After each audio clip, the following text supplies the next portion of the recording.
Como eu disse para vocês, na palavra do Senhor, em 1 Coríntios 6,18, está escrito que nós devemos fugir da imoralidade sexual. E quando nós pecamos contra o nosso corpo, nós estamos pecando contra o templo do Espírito Santo, né? Ou seja, quando você usa a sua mãozinha para te trazer um prazer sexual, e você não está casado, você não está casada, está vivendo ali um prazer sexual fora do casamento. Isso é pecado, isso traz sujeira para o teu corpo, suja o templo do Espírito Santo. É pecado, pecado ele suja. Então você está pecando contra o seu próprio corpo, que é templo do Espírito Santo.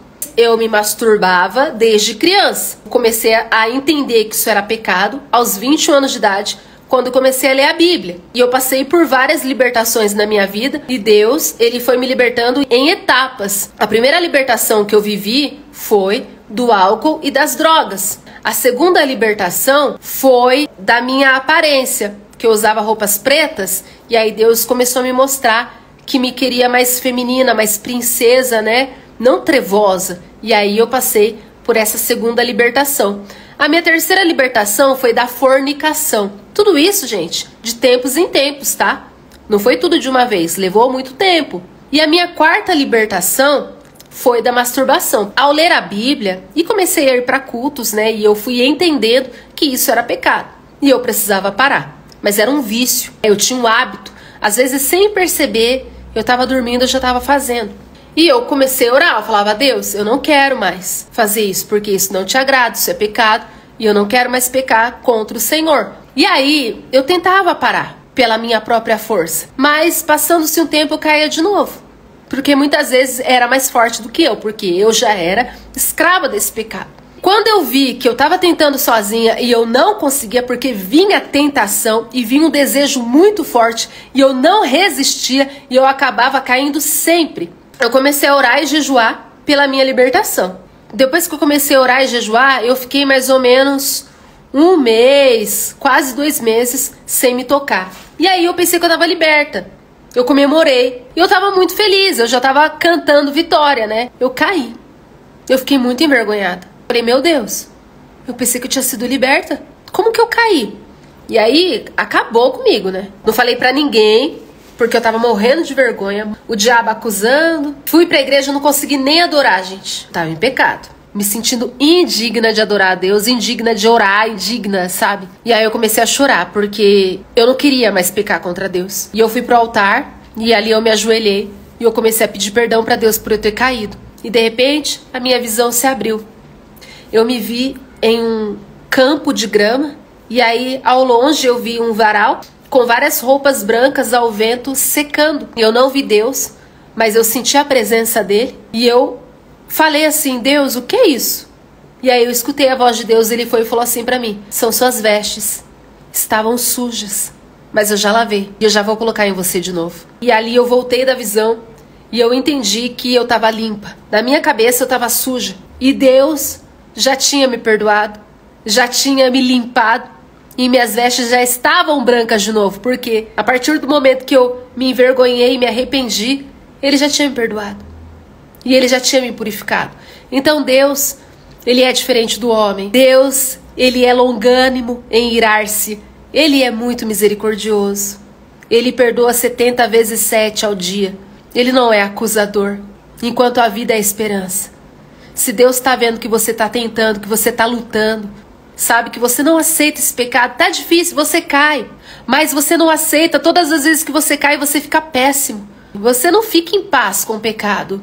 Isso já agrada a Deus. Sabe o que é triste? É quando você peca, não sente mais nada. Peco mesmo, não tô nem aí. Aí, minha filha, aí o negócio tá feio pro teu lado, viu?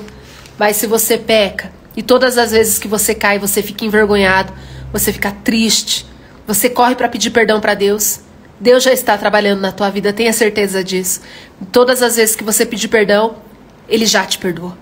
E eu fiquei feliz, porque eu vi que Deus tinha me perdoado, eu vi que Ele tinha me purificado, e aí eu pensei: nossa, eu fui liberta de novo. Aí eu pensei: agora eu fui liberta, né? Porque agora eu vi o varal com roupa branca, eu ouvi a voz de Deus. Ai, não, agora eu fui liberta mesmo. Gente, passando-se alguns meses, caí de novo. E aí, gente, meu Deus, eu falei, eu vou desistir. Como pode? Eu fui liberta do álcool e das drogas, eu nunca mais caí. Foi uma libertação assim, ó, de uma vez.